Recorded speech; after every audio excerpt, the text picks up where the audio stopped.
Hello and welcome back everyone to the YouTube Sand and Track channel. Today I'm going to be demonstrating the advanced center display module that transforms the center display computer on the Mitsubishi Pajero to showcase some advanced information such as coolant temperature, transmission temperature, battery voltage, and as well as a service timer in terms of hours for engine running and fuel remaining. In addition to, it shows the live display of the gear and which gear the car is in.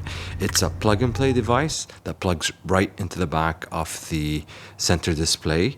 There's no wire cutting involved. It's super neat. It allows you to get the extra information on the center display, which reads from the car's CAN bus system, so you get real life data transmitted directly to the computer module, and at the same time it retains all the stock functionality that you would have had.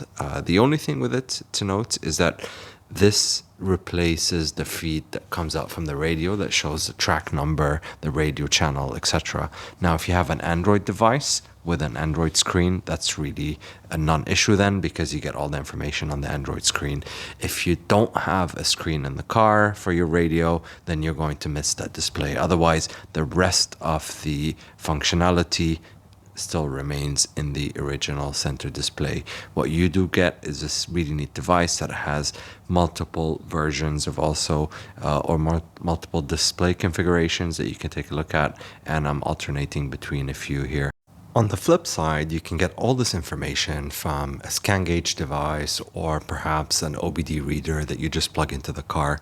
The neat thing about this is if you're looking for an option that just integrates into the center display of the car and you don't want any extra gear or apps on your phone running around or on your Android device, then you can just simply install this plug and play device. It really transforms the car, super neat.